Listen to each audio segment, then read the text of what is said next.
नमस्कार दोस्तों, आप सभी का मेरे हिंदी ज्ञान सागर यूट्यूब चैनल में बहुत बहुत स्वागत है। आज हम लोग हिंदी व्याकरण से संबंधित विभिन्न प्रतियोगी परीक्षा में पूछे गए महत्वपूर्ण प्रश्नों को हल करने वाली हूँ। अगर आप किसी भी प्रतियोगी परीक्षा की तैयारी कर रहे हैं तो इन प्रश्नों को आप एक बार ज़रूर सॉल्व करके जाइए, क्योंकि यहीं से आपके बहुत सारे प्रश्न आ जाएंगे। तो चलिए शुरुआत करते हैं। पहला प्रश्न है, अनुनासिक व्यंजन कौन से होते हैं?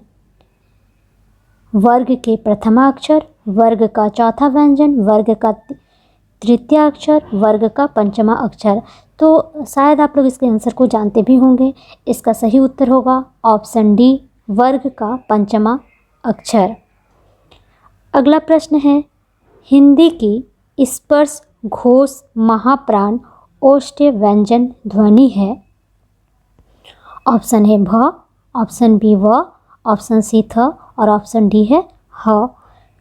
तो इसका सही उत्तर होगा ऑप्शन ए भ। अब स्पर्श घोष महाप्राण ओष्ठ व्यंजन ध्वनि, इसे मैं अपने पिछले वीडियो में बहुत ही आसान तरीके से और फिगर के माध्यम से आप लोगों को बताई हूँ। अगर आप लोग मेरे पिछले वीडियो को नहीं देखे हैं तो ज़रूर देख लीजिए, क्योंकि इससे ज़्यादा आसान ट्रिक आपको और कहीं नहीं मिलेगा। अगला प्रश्न है, निम्नलिखित में से कौन सा स्वर संयुक्त है? ऑप्शन ए आ, ऑप्शन बी ई, ऑप्शन सी औ और ऑप्शन डी ए। तो इसका सही उत्तर होगा ऑप्शन डी ए। अगला प्रश्न है, हिंदी की मूर्धन्य ध्वनियाँ है? ऑप्शन ए है च छ ज झ, ऑप्शन सी है प फ ब भ, ऑप्शन बी है ट ठ ड और ऑप्शन डी है त थ द ध। तो इसका सही उत्तर होगा ऑप्शन बी ट ठ ड। इसे भी मैं बहुत ही आसान ट्रिक से बताई हूँ कि तालव्य, कंठ और मूर्धन्य ध्वनियाँ क्या क्या है। अगला प्रश्न है, निम्नलिखित में से ओष्ठ ध्वनि नहीं है? च में, प में, फ में, म में। तो हम जानते हैं कि ओष्ठ ध्वनि प वर्ग को बोलते हैं। तो इसमें इसका ऑप्शन होगा ए च में, क्योंकि इसमें पूछा क्या ओष्ठ ध्वनि नहीं है, तो च में ओष्ठ ध्वनि नहीं है। अगला प्रश्न है, मात्रा स्वर को क्या कहते हैं? वर्ण, समरूप, ग्रेफिम, रूप और शब्द। तो इसका सही उत्तर होगा ऑप्शन बी, समरूप, ग्रेफिम। अगला प्रश्न है, प्राचीन का विलोम शब्द है? नया, प्रागैतिहासिक, अर्वाचीन, पुराना।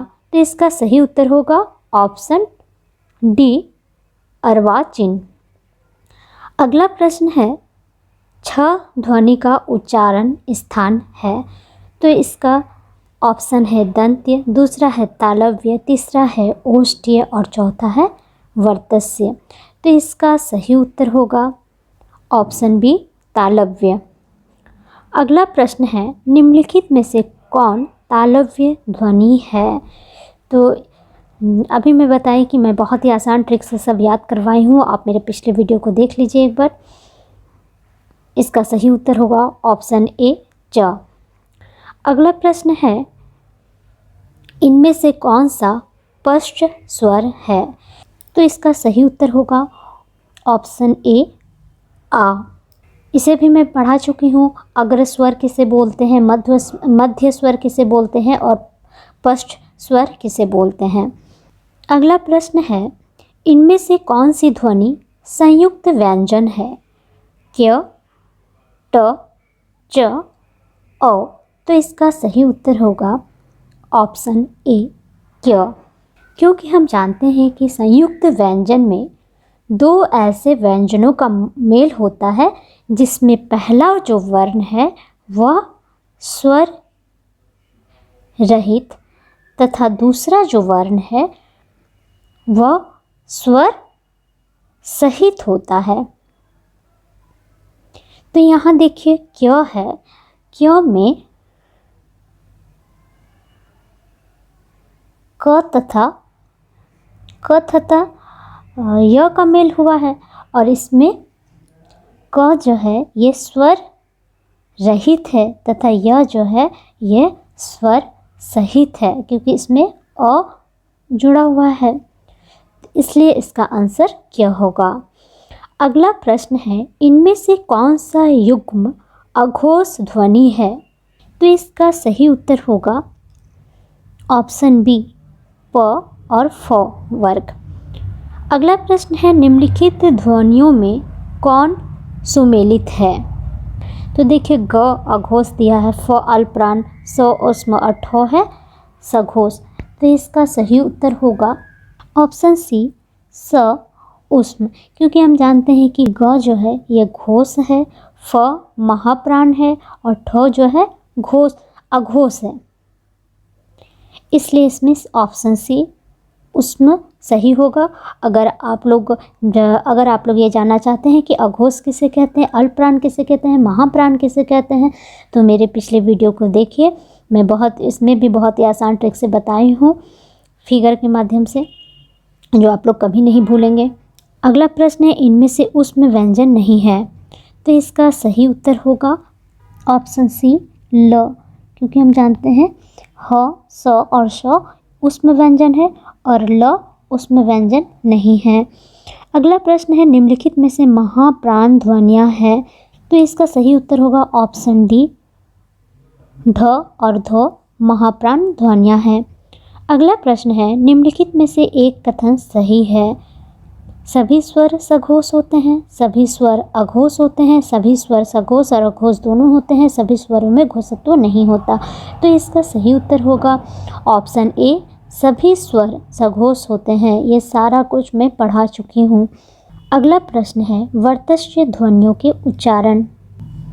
जिह्वा की नोक दंत पंक्तियों के ऊपरी भाग को स्पर्श करती है, जिह्वा की नोक दंत पंक्तियों का स्पर्श करती है, जिह्वा की नोक तालु का स्पर्श करती है और जिह्वा की नोक, यहाँ नोक होगा, जिह्वा की नोक होठों का स्पर्श करती है। तो इसका सही उत्तर होगा ऑप्शन ए, जिह्वा की नोक दंत पंक्तियों के ऊपरी भाग का स्पर्श करती है। और हम जानते हैं कि वर्तस्य ध्वनि किसे कहते हैं? न, र, स, ल, ये सारी जो ध्वनि है ये वर्तस्य ध्वनि है। अगला प्रश्न है, री ध्वनि है? तो इसका सही उत्तर होगा ऑप्शन बी, मूर्धन्य। अगला प्रश्न है, निम्नलिखित में से कौन सी ध्वनियाँ आयोगवाह है? तो इसका सही उत्तर होगा ऑप्शन सी, अंग, अह। अगला प्रश्न है, अधिक प्रयत्न से उच्चरित होने वाले व्यंजन कहलाते हैं? अल्पप्राण व्यंजन, सायास व्यंजन, महाप्राण व्यंजन, सुदीर्घ व्यंजन।